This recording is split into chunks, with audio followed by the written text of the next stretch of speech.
I've been doing roller derby since the end of 2013 after I had my fourth child. So about 6 years now.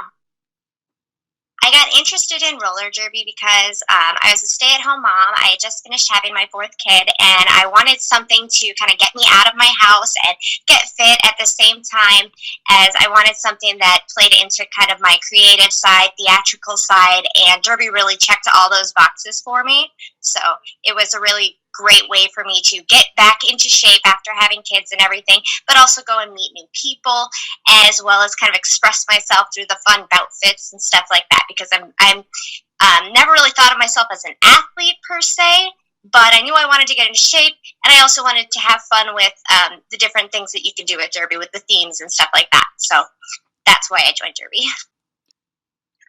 In derby, I'm primarily jam. I actually started out as a blocker for the first season that I played, but my team didn't have anybody who wanted to kind of step into that jammer role. We were a very new team, and I was just like, hey, I can do that. Sure, I'll just squeak through these people. And so I decided to step over to the jammer side, and I've been there ever since.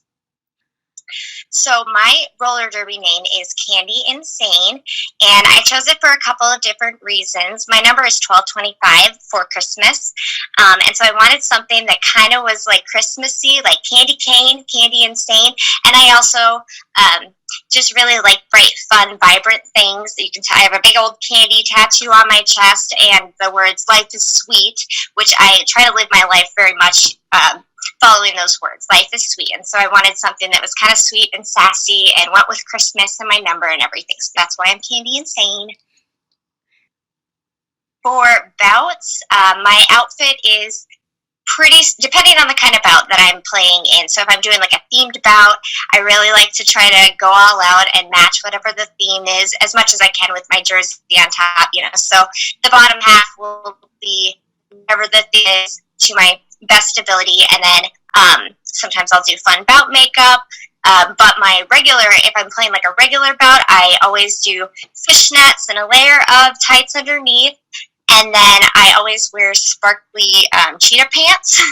So because I love cats and I love sparkles, and so my standard bout outfit for like a normal bout is sparkly cheetah pants and fishnets, and then for themed bouts I go in the theme direction to match whatever the theme is. For practices, when I first started derby, I did a little bit more of like the tall socks and the fishnets and the tights and everything when you went to practice. And then I realized that it's just not conducive to, full 2-3 hour practices. So it went more towards athletic gear, which I have more athletic gear now than I ever had in my entire life, because I didn't think of myself as an athlete. So usually like spandex shorts, socks, and a tank top or a t-shirt. So my relationship with clothes, as far as like what I wear every day versus how it's been influenced with roller derby, is kind of like a symbiotic relationship.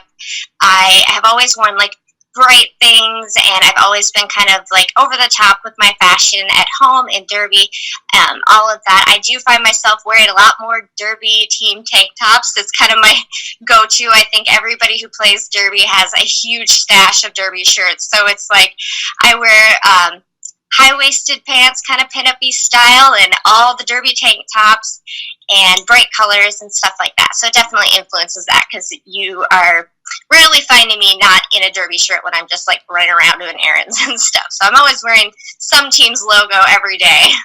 I think that derby really influences my confidence in how I dress. I've always been a pretty confident dresser, but after starting roller derby, finding myself after a practice, I'm not worried about going to the grocery store in my booty shorts and my tank top or anything like that. I just got done, doing some fierce practices and being fierce, and so it's given me a lot of confidence to do other things and to dress however I want to, because I can.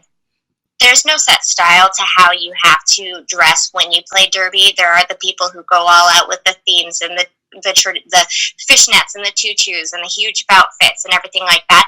And then there's the people on the other end of the spectrum who are like all sports all the way, and and that's what they're comfortable playing in.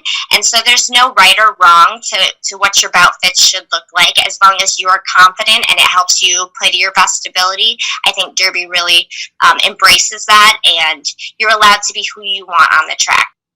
The whole culture really embraces individualism, and every body is the right body for Derby, and there's a place for everybody who plays Derby.